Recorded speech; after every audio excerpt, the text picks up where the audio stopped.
Aegon telah diproklamasikan sebagai raja di Dragon Pit, Ratu Rhaenyra di Dragonstone.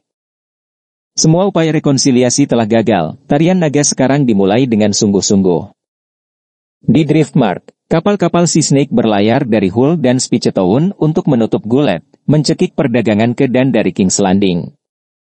Segera setelah itu, Jacaerys Velaryon terbang ke utara di atas naganya, Vermas, saudaranya Lucerys selatan di Arras, sementara Pangeran Daemon menerbangkan Caraxes ke Trident.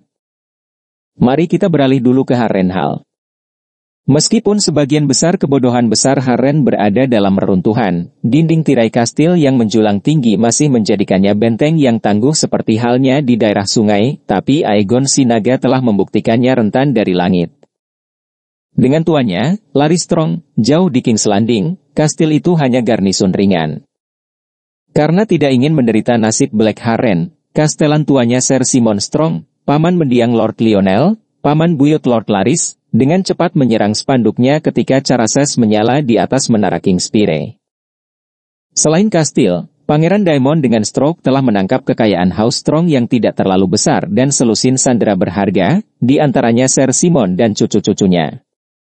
Penduduk kecil kastil menjadi tawanannya juga, di antaranya seorang perawat basah bernama Alice Rivers.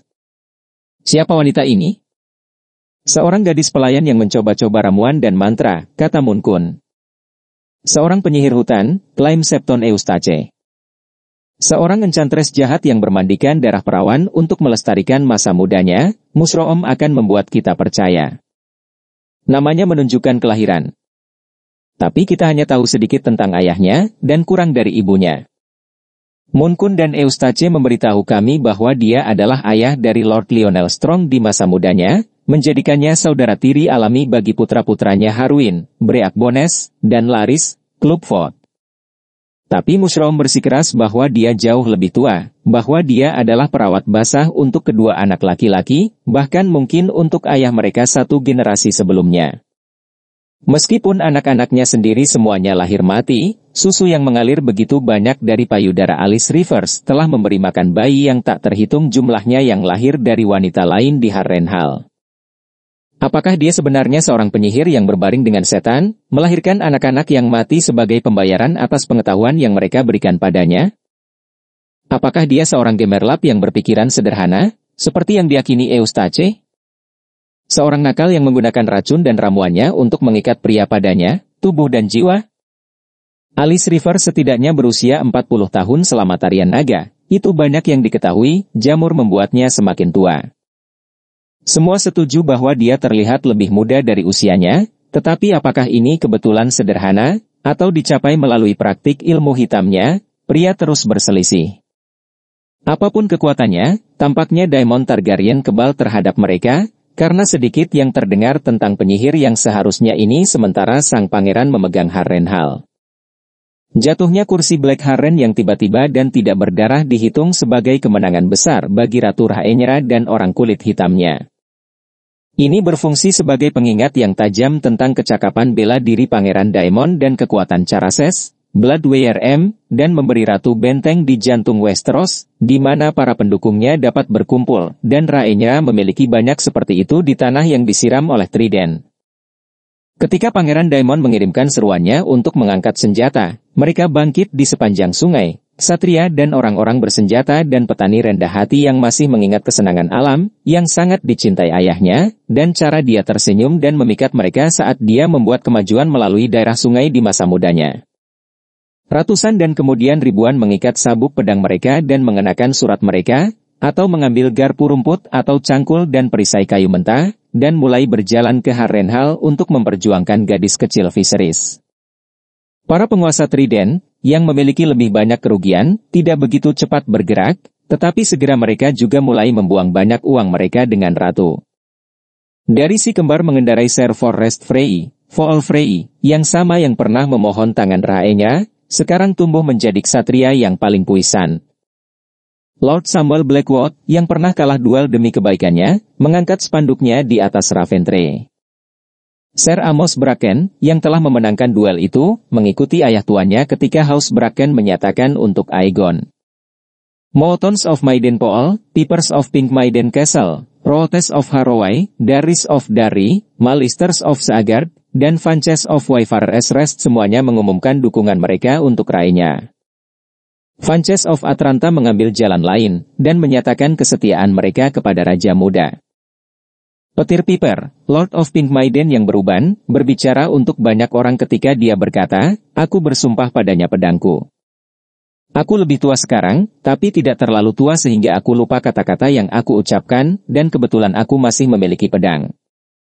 Lord Paramount of the Trident, Grover Tully, telah menjadi orang tua bahkan di Dewan Agung 101, di mana dia berbicara mewakili Pangeran Viserys, meskipun sekarang gagal, dia tidak kalah keras kepala. Dia telah menyukai hak-hak penuntut laki-laki pada tahun 101, dan tahun-tahun itu tidak mengubah pandangannya. Lord Grover bersikeras bahwa Riverrun akan berjuang untuk Raja Aegon Muda. Namun tidak ada kata seperti itu yang keluar. Tuan tua itu terbaring di tempat tidur dan tidak akan hidup lebih lama lagi, Maester Riverrun telah menyatakan. "Aku akan lebih cepat kita semua tidak mati bersamanya," kata Ser Elmo Tully, cucunya. Riverrun tidak memiliki pertahanan terhadap api naga, dia menunjukkan kepada putranya sendiri, dan kedua belah pihak dalam pertarungan ini mengendarai naga. Dan sementara Lord Grover bergemuruh dan memenuhi dari ranjang kematiannya, Riverrun menghalangi gerbangnya, menjaga temboknya, dan menahan keheningannya. Sementara itu, cerita yang sangat berbeda terjadi di timur, di mana Jacaerys Velaryon turun ke Eyrie dengan naga mudanya, Vermas, untuk memenangkan Vale of Arryn untuk ibunya. Gadis Vale, Lady Jane Arryn, berusia 20 tahun lebih tua darinya. Tidak pernah menikah, Lady Jane telah memerintah Vale sejak kematian ayah dan kakak laki-lakinya di tangan gagak batu di perbukitan ketika dia berusia 3 tahun. Mushroom memberitahu kita bahwa gadis terkenal ini sebenarnya adalah pelacur kelahiran tinggi dengan nafsu rakus untuk pria, dan memberi kita kisah cabul tentang bagaimana dia menawarkan Pangeran Jacaerys kesetiaan Vale hanya jika dia bisa membawanya ke klimaksnya dengan lidahnya. Septon Eustace mengulangi desas-desus yang tersebar luas bahwa Jane Arryn lebih suka persahabatan intim wanita lain, kemudian melanjutkan dengan mengatakan itu tidak benar. Dalam hal ini, kita harus bersyukur atas truth-telling Grand Maester Moonkun, karena dia sendiri membatasi dirinya di aula tinggi Eyrie, daripada kamar tidurnya. 3 kali kerabat saya sendiri berusaha menggantikan saya, kata Lady Jane kepada Pangeran Jacaerys. Sepupu saya Ser Arnold biasa mengatakan bahwa wanita terlalu lunak untuk memerintah. Saya memilikinya di salah satu sel langit saya, jika Anda ingin bertanya kepadanya. Pangeran Daemon Anda menggunakan istri pertamanya dengan paling kejam, memang benar, tetapi terlepas dari selera ibumu yang buruk dalam permaisuri, dia tetap menjadi ratu kita yang sah, dan selain itu darahku sendiri, seorang Arryn di pihak ibunya. Di dunia pria ini, kita wanita harus bersatu. Vale dan para ksatrianya akan berdiri bersamanya, jika rahmatnya akan mengabulkan satu permintaan saya. Ketika pangeran bertanya apa itu, dia menjawab, naga. Saya tidak takut pada tentara. Banyak dan lebih banyak lagi yang telah menghancurkan diri mereka sendiri terhadap gerbang berdarahku, dan Eyrie dikenal tak tertembus. Tapi kamu telah turun ke atas kami dari langit, seperti yang pernah dilakukan Ratu Visenya selama penaklukan, dan aku tidak berdaya untuk menghentikanmu. Saya tidak suka merasa tidak berdaya. Kirimi aku penunggang naga. Maka pangeran setuju, dan Lady Jane berlutut di hadapannya, dan menyuruh prajuritnya untuk berlutut, dan semua bersumpah pedang mereka. Kemudian Jacaerys melonjak, ke utara melintasi Fingers dan perairan Bite. Dia menyalakan lampu sebentar di Sisterton, di mana Lord Borrell dan Lord Sunderland melakukan penghormatan kepadanya dan menjanjikannya dukungan dari Three Sisters, kemudian terbang ke White Harbor, di mana Lord Desmond Manderly bertemu dengannya di pengadilan mermannya. Di sini sang pangeran menghadapi seorang penawar yang cerdik. White Harbor bukannya tidak simpatik dengan penderitaan ibumu, kata Manderly. Nenek moyangku sendiri dirampas hak kesulungan mereka ketika musuh-musuh kita mengusir kita ke pengasingan di pantai utara yang dingin ini. Ketika Raja Tua mengunjungi kami begitu lama, dia berbicara tentang kesalahan yang telah dilakukan kepada kami dan berjanji untuk memperbaikinya. Dalam janji itu, rahmatnya menawarkan tangan putrinya Putri Visera kepada kakek buyut saya, bahwa 2 rumah kami dapat dijadikan satu, tetapi gadis itu meninggal dan janji itu dilupakan. Pangeran Jacaris tahu apa yang diminta darinya. Sebelum dia meninggalkan White Harbor, sebuah perjanjian dibuat dan ditandatangani, dengan ketentuan bahwa putri bungsu Lord Manderly akan menikah dengan saudara laki-laki Pangeran Joffrey setelah perang berakhir. Akhirnya Vermas membawa Jacaerys Velaryon ke Winterfell, untuk mengobati tuan mudanya yang tangguh, Cregan Stark.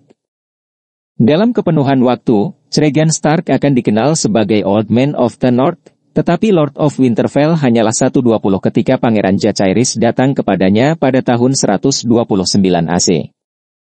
Cregan telah menjadi penguasanya pada usia 13 tahun setelah kematian ayahnya, Lord Rickon, pada tahun 121 AC. Selama masa minoritasnya, pamannya Bernard telah memerintah utara sebagai pemangku tahta, tetapi pada tahun 124 AC Cregan berusia 16 tahun, hanya untuk menemukan pamannya lambat untuk menyerahkan kekuasaannya. Hubungan antara keduanya menjadi tegang, karena tuan muda itu menderita di bawah batas-batas yang dikenakan kepadanya oleh saudara laki-laki ayahnya. Akhirnya, pada tahun 126 AC, Cregan Stark bangkit, memenjarakan Bernard dan ketiga putranya, dan mengambil alih kekuasaan utara ke tangannya sendiri. Segera setelah dia menikahi Lady Aranori, teman tercinta sejak kecil, hanya untuk membuatnya meninggal pada tahun 128 AC saat melahirkan seorang putra dan ahli waris, yang Cregan beri nama Rickon setelah ayahnya. Musim gugur sudah maju ketika Pangeran Dragonstone datang ke Winterfell. Salju tergeletak jauh di atas tanah, angin dingin menderu dari utara, dan Lord Stark berada di tengah-tengah persiapannya untuk musim dingin yang akan datang, namun dia memberi Jacaerys sambutan hangat. Salju dan es dan dingin membuat Vermas pemarah, katanya, jadi sang pangeran tidak berlama-lama di antara orang-orang utara, tetapi banyak kisah aneh muncul dari kunjungan singkat itu. Trutelling Munkun mengatakan bahwa Cregan dan Jacaerys saling menyukai, karena pangeran bocah itu mengingatkan Lord of Winterfell pada adik laki-lakinya sendiri, yang telah meninggal 10 tahun sebelumnya. Mereka minum bersama, berburu bersama, berlatih bersama, dan bersumpah persaudaraan, disegel dalam darah. Ini tampaknya lebih kredibel daripada versi Septon Eustace, di mana sang pangeran menghabiskan sebagian besar kunjungannya mencoba membujuk Lord Cregan untuk melepaskan dewa-dewa palsunya dan menerima penyembahan 7. Tapi kita beralih ke Mushoom untuk menemukan kisah-kisah yang dihilangkan kronik lain, dia juga tidak mengecewakan kita sekarang. Kisahnya memperkenalkan seorang gadis muda, atau gadis serigala, saat dia menjulukinya, dengan nama Sarah Snow. Begitu kepincutnya Pangeran Jacaerys dengan makhluk ini, putri haram mendiang Lord Rickon Stark, sehingga dia berbaring bersamanya semalaman. Saat mengetahui bahwa tamunya telah mengklaim gadis dari saudara perempuannya yang, Lord Cregan menjadi sangat marah, dan hanya melunak ketika Sarah Snow mengatakan kepadanya bahwa pangeran telah mengambilnya untuk istrinya. Mereka telah mengucapkan sumpah mereka di kayu Dewa Winterfell sendiri di depan pohon hati, dan baru kemudian dia menyerahkan dirinya kepadanya, terbungkus bulu di tengah salju saat para dewa tua memandang. Ini membuat cerita yang menarik, tentu saja, tetapi seperti banyak dongeng Mushoom, tampaknya mengambil bagian lebih dari imajinasi demam orang bodoh daripada kebenaran sejarah. Jacaerys Velaryon telah bertunangan dengan sepupunya Baela sejak dia berusia 4 tahun dan dia berusia 2 tahun, dan dari semua yang kita ketahui tentang karakternya, tampaknya sangat tidak mungkin bahwa dia akan melanggar perjanjian serius seperti itu untuk melindungi kebajikan yang tidak pasti dari beberapa utara yang setengah liar dan tidak dicuci. Jika memang pernah hidup Sarah Snow, dan jika memang Pangeran Dragonstone kebetulan tinggal bersamanya, itu tidak lebih dari yang dilakukan pangeran lain di masa lalu, dan akan dilakukan besok, tetapi berbicara tentang pernikahan adalah tidak masuk akal. Mushoom juga mengklaim bahwa Vermas meninggalkan cengkeraman telur naga di Winterfell, yang sama absurdnya. Meskipun benar bahwa menentukan jenis kelamin naga hidup adalah tugas yang hampir mustahil, tidak ada sumber lain yang menyebutkan Vermas menghasilkan begitu banyak telur tunggal, sehingga harus diasumsikan bahwa ia adalah laki-laki. Spekulasi Septon Bart bahwa naga mengubah jenis kelamin sesuai kebutuhan, menjadi, bisa berubah seperti api, terlalu menggelikan untuk dipertimbangkan. Ini kita tahu, Cregan Stark dan Jacaerys Velaryon mencapai kesepakatan, dan menandatangani dan menyegel perjanjian yang Grand Maester Munkun sebut, Pakta Es dan Api, dalam truth-telling-nya. Seperti banyak perjanjian semacam itu harus dimeteraikan dengan pernikahan. Putra Lord Cregan, Rickon, berusia 1 tahun. Pangeran Jacaerys belum menikah dan tidak memiliki anak, tetapi diasumsikan bahwa ia akan menjadi ayah dari anak-anaknya sendiri begitu ibunya duduk di tahta besi. Berdasarkan ketentuan perjanjian, putri sulung pangeran akan dikirim ke utara pada usia 7 tahun, untuk diasuh di Winterfell sampai dia cukup umur untuk menikahi pewaris Lord Cregan. Ketika Pangeran Dragonstone membawa naganya kembali ke langit musim gugur yang dingin, dia melakukannya dengan pengetahuan bahwa itu dia telah memenangkan 3 raja yang kuat dan semua panji mereka untuk ibunya. Meskipun namanya yang ke-15 masih setengah tahun lagi, Pangeran Jacaerys telah membuktikan dirinya seorang pria, dan pewaris yang layak untuk tahta besi. Seandainya penerbangan saudaranya yang lebih pendek, lebih aman, juga hilang, banyak pertumpahan darah dan kesedihan mungkin bisa dihindari. Tragedi yang menimpa Lucerys Velaryon di Storm's End tidak pernah direncanakan, dalam hal ini semua sumber kami setuju. Pertempuran pertama dalam tarian naga dilakukan dengan duri dan gagak, dengan ancaman dan janji, dekrit dan bujukan tanah. Pembunuhan Lord Beesbury di Dewan Hijau belum diketahui secara luas, sebagian besar percaya bahwa kekuasaannya mendekam di beberapa penjara bawah tanah. Sementara wajah-wajah akrab yang serba-serbi tidak lagi terlihat di istana, tidak ada kepala yang muncul di atas gerbang kastil, dan banyak yang masih berharap bahwa masalah suksesi dapat diselesaikan secara damai. Orang asing itu punya rencana lain. Karena pasti itu adalah tangannya yang menakutkan di balik kesempatan buruk yang membawa kedua pangeran bersama di Storm's End, ketika naga Arras berlari di depan badai yang berkumpul untuk mengantarkan Lucerys Velaryon ke tempat yang aman di halaman kastil, hanya untuk menemukan Aemon Targaryen di sana sebelum dia. Borros Baratheon adalah seorang pria dengan karakter yang jauh berbeda dari ayahnya. Lord Boremund adalah batu, keras dan kuat dan tidak bergerak, kata Septon Eustace kepada kami. Lord Borros adalah angin yang mengamuk dan melolong dan bertiup dengan cara ini dan itu. Pangeran Aemon tidak yakin sambutan seperti apa yang akan dia terima ketika dia berangkat, tetapi Storm's End menyambutnya dengan pesta dan perburuan dan jousting. Lord Borros terbukti lebih dari bersedia untuk menghibur jasnya. Saya punya 4 anak perempuan, katanya kepada pangeran. Pilih salah satu yang kamu suka. Cas tertua, dia akan menjadi yang pertama berbunga, tetapi Floris lebih cantik. Dan jika itu istri pintar yang Anda inginkan, ada Maris. Rhaenyra telah menganggap Haus Baratheon terlalu lama, kata tuannya kepada Aemon. Aye, Putri Rhaenys adalah kerabat bagiku dan milikku, beberapa bibi buyut yang tidak pernah ku kenal menikah dengan ayahnya, tetapi keduanya sudah mati, dan Rhaenyra, dia bukan Rhaenys, kan? Dia tidak menentang wanita, Lord Borros melanjutkan dengan mengatakan, dia mencintai gadis-gadisnya, seorang putri adalah hal yang berharga, tapi seorang putra. Jika para dewa memberinya seorang putra dari darahnya sendiri, Storm's End akan diberikan kepadanya, bukan kepada saudara perempuannya. Mengapa Iron Throne harus berbeda? Dan dengan pernikahan kerajaan sebentar lagi. Penyebab Rhaenyra hilang, dia akan melihat bahwa ketika dia mengetahui bahwa dia telah kehilangan Storm's End, dia akan memberitahunya sendiri. Sujudlah kepada kakakmu, Aye. Itu yang terbaik, gadis-gadisnya kadang-kadang bertengkar satu sama lain, seperti yang dilakukan gadis-gadis, tetapi dia memastikan bahwa mereka selalu berdamai sesudahnya. Kami tidak memiliki catatan putri mana yang akhirnya diputuskan Pangeran Aemon, meskipun Mushoom memberitahu kami bahwa dia mencium keempatnya, untuk mencicipi nektar bibir mereka, kecuali bahwa itu bukan Maris. Munkun menulis bahwa Pangeran dan Lord Borros sedang tawar-menawar kurma dan mas kawin pada pagi Lucerys Velaryon muncul. Fager merasakan kedatangannya lebih dulu.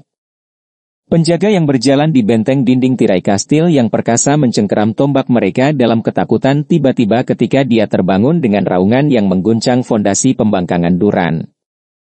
Bahkan aras puyuh sebelum suara itu, kita diberitahu, dan Luke mengujani cambuknya dengan bebas saat dia memaksanya turun. Jamur akan membuat kita percaya bahwa petir menyambar ke timur dan hujan lebat turun ketika Lucerys melompat dari naganya, Pesan ibunya mencengkeram tangannya. Dia pasti tahu apa arti kehadiran Vhagar, jadi tidak mengherankan ketika Aemon Targaryen menghadapinya di aula bundar, di depan mata Lord Boros, keempat putrinya, Septon, dan Maester, dan Ksatria Tloskore, penjaga, dan pelayan.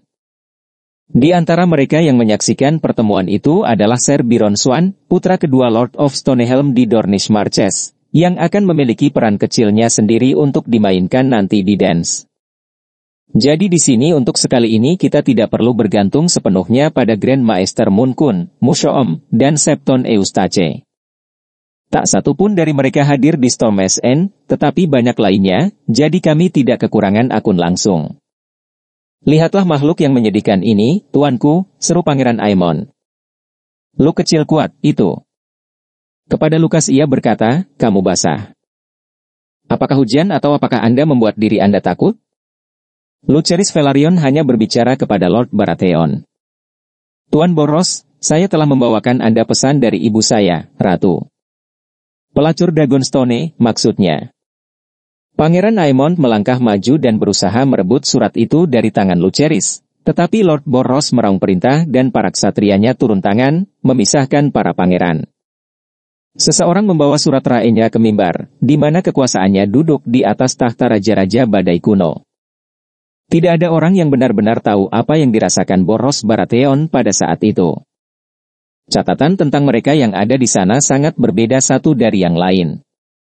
Ada yang mengatakan bahwa kekuasaannya berwajah merah dan malu, seperti seorang pria jika istrinya yang sah menemukannya dilecehkan dengan wanita lain. Yang lain menyatakan bahwa Boros tampaknya menikmati momen itu, karena itu menyenangkan kesombongannya karena raja dan ratu mencari dukungannya. Mushoom, yang tidak ada di sana, mengatakan dia mabuk. Septon Eustace, yang tidak ada di sana, mengatakan dia takut. Namun semua saksi setuju dengan apa yang dikatakan dan dilakukan Lord Boros. Tidak pernah menjadi orang yang suka menulis, dia menyerahkan surat ratu kepada maesternya, yang membuka segel dan membisikkan pesan itu ke telinga tuannya. Kerutan mencuri di wajah Lord Boros.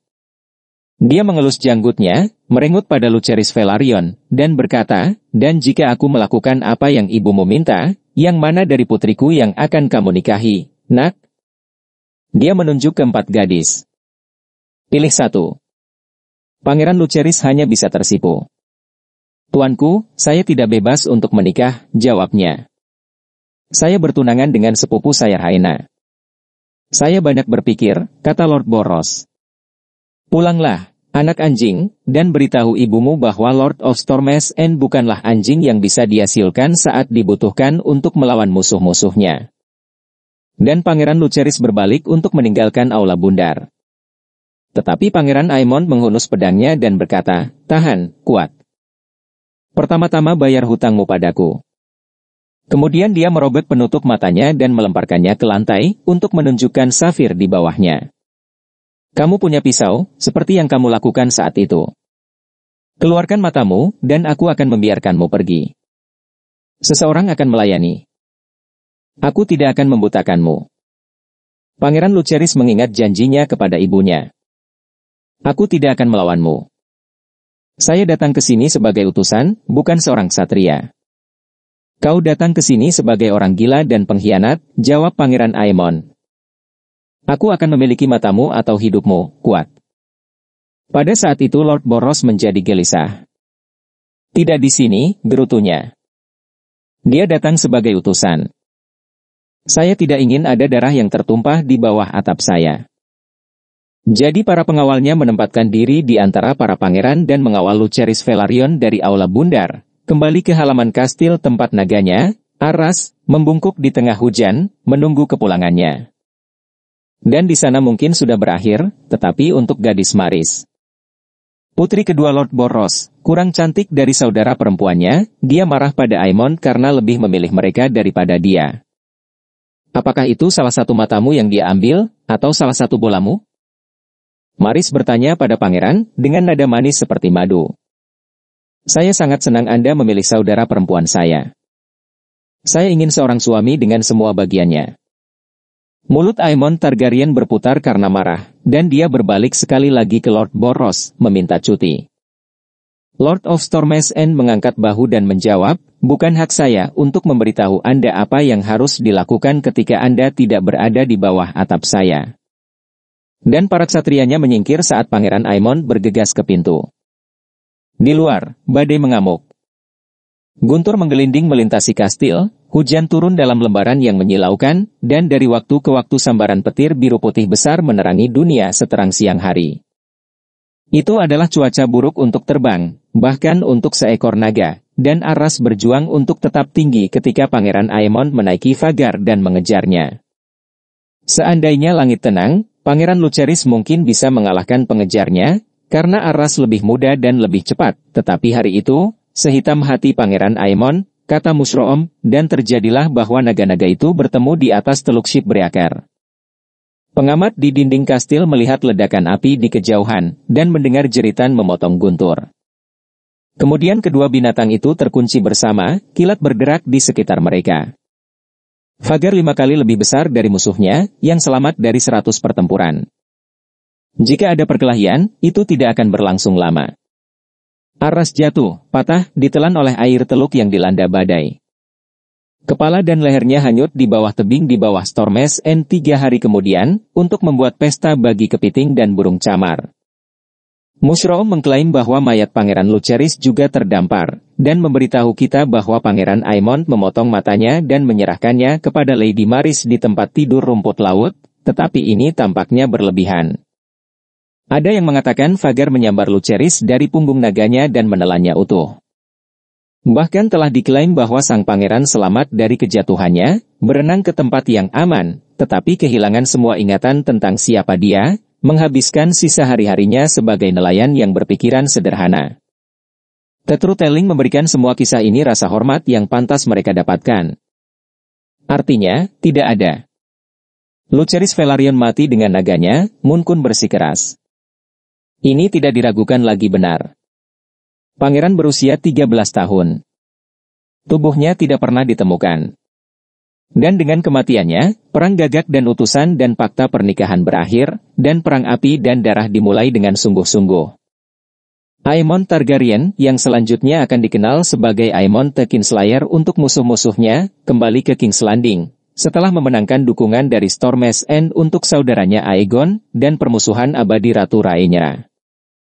Jika dia berpikir untuk menerima sambutan pahlawan, dia kecewa. Ratu Alicent menjadi pucat ketika dia mendengar apa yang telah dilakukannya, menangis, ibu kasihanilah kita semua. Ser Otto juga tidak senang. Anda hanya kehilangan satu mata, katanya. Bagaimana kamu bisa begitu buta? Namun, raja sendiri tidak berbagi keprihatinan mereka. Aegon II menyambut Pangeran Aemon pulang dengan pesta besar, memujinya sebagai darah naga sejati, dan mengumumkan bahwa ia telah membuat awal yang baik. Di Dragonstone, Ratu Rhaenyra pingsan ketika diberitahu tentang kematian Luke. Adik laki-laki Luke, Joffrey, Jace masih pergi dalam misinya ke utara, bersumpah akan membalas dendam yang mengerikan terhadap Pangeran Aemon dan Lord Boros. Hanya campur tangan ular laut dan Putri Rhaenys yang mencegah bocah itu menaiki naganya sendiri sekaligus. Jamur akan membuat kita percaya dia memainkan peran juga. Ketika Dewan Hitam duduk untuk mempertimbangkan bagaimana menyerang balik, seekor gagak tiba dari Harrenhal. Mata ganti mata, putra ganti putra, tulis Pangeran Daemon. Lucerys akan dibalaskan. Jangan sampai dilupakan, di masa mudanya, Daemon Targaryen telah menjadi pangeran kota, wajah dan tawanya akrab bagi setiap Kutpurse, pelacur, dan penjudi di Flea Bottom. Pangeran masih memiliki teman di tempat-tempat rendah King's Landing, dan pengikut di antara jubah emas. Tanpa sepengetahuan Raja Aegon, tangan, atau janda ratu, dia memiliki sekutu di istana juga, bahkan di Dewan Hijau, dan satu perantara lainnya, seorang teman istimewa yang benar-benar dia percayai, yang tahu anggur tenggelam dan lubang tikus yang membusuk di bawah bayang-bayang Redcap serta Daemon sendiri pernah memilikinya, dan bergerak dengan mudah melalui bayang-bayang kota. Kepada orang asing pucat ini dia mengulurkan tangan sekarang, dengan cara-cara rahasia, untuk mengatur pembalasan yang mengerikan ke dalam gerakan. Di tengah rebusan Flea Bottom, perantara Pangeran Daemon menemukan instrumen yang cocok. Salah satunya pernah menjadi sergeant di City Watch, besar dan brutal. Dia telah kehilangan jubah emasnya karena memukuli pelacur sampai mati saat dalam kemarahan mabuk. Yang lainnya adalah Ratcatcher di Red Cap. Nama asli mereka hilang dari sejarah. Mereka diingat, bukankah begitu? Sebagai darah dan keju. CC tahu Red Cap lebih baik daripada bentuk penisnya sendiri, kata Mushroom kepada kami. Pintu tersembunyi dan terowongan rahasia yang dibangun Maegor Tetruel sama akrabnya dengan Ratcatcher seperti tikus yang diburunya. Menggunakan lorong yang terlupakan, CC membawa darah ke jantung kastil, tidak terlihat oleh penjaga manapun. Ada yang mengatakan tambang mereka adalah raja sendiri, tetapi Aegon ditemani oleh Kingsguard kemanapun dia pergi, dan bahkan CC tidak tahu jalan masuk dan keluar dari Holdfast Maegor menyelamatkan jembatan gantung yang membentang di parit kering dan paku besinya yang tangguh. Menara tangan kurang aman. Kedua pria itu merayap melalui dinding, melewati tombak yang dipasang di pintu menara. Kamar Seroto tidak menarik bagi mereka. Sebaliknya mereka menyelinap ke kamar putrinya, satu lantai di bawah. Ratu Alicent telah tinggal di sana setelah kematian Raja Viserys, ketika putranya Aegon pindah ke Maegor S Holdfast dengan ratunya sendiri. Begitu masuk, CC mengikat dan menyumbat ratu janda sementara darah mencekik pembantu tidurnya. Kemudian mereka duduk untuk menunggu, karena mereka tahu itu adalah kebiasaan Ratu Helaena untuk membawa anak-anaknya menemui nenek mereka setiap malam sebelum tidur. Buta terhadap bahayanya, Ratu muncul saat senja sedang menetap di kastil, ditemani oleh ketiga anaknya. Jaehaerys dan Jaehaera berusia 6 tahun, Maelor 2. Ketika mereka memasuki apartemen, Helaena memegang tangan kecilnya dan memanggil nama ibunya. Darah menghalangi pintu dan membunuh penjaga ratu, sementara CC muncul untuk merebut Maelor. Berteriaklah dan kalian semua mati, kata Blood kepada Yang Mulia. Ratu Helaena membuatnya tetap tenang, katanya. Siapa kamu? Tuntutnya pada keduanya. Penagih hutang, kata CC. Mata ganti mata, putra ganti putra. Kami hanya menginginkan satu, hal-hal persegi. Tidak akan menyakiti sisanya. Oh, Anda orang-orang baik, tidak satu lil, rambut. Yang mana yang ingin Anda hilangkan, Yang Mulia? Begitu dia menyadari apa yang dia maksud, Ratu Helaena memohon kepada orang-orang untuk membunuhnya sebagai gantinya. Seorang istri bukan anak laki-laki, kata Blood. Itu pasti laki-laki. CC memperingatkan Ratu untuk membuat pilihan segera, sebelum Blood bosan dan memperkosa gadis kecilnya.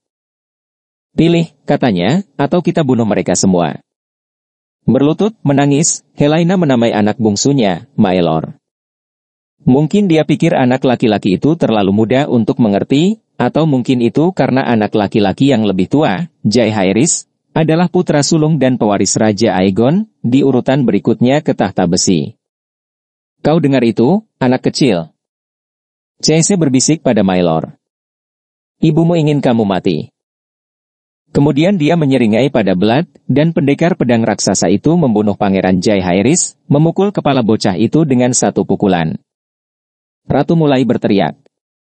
Aneh untuk dikatakan, Ratcatcher dan tukang daging itu benar dengan kata-kata mereka.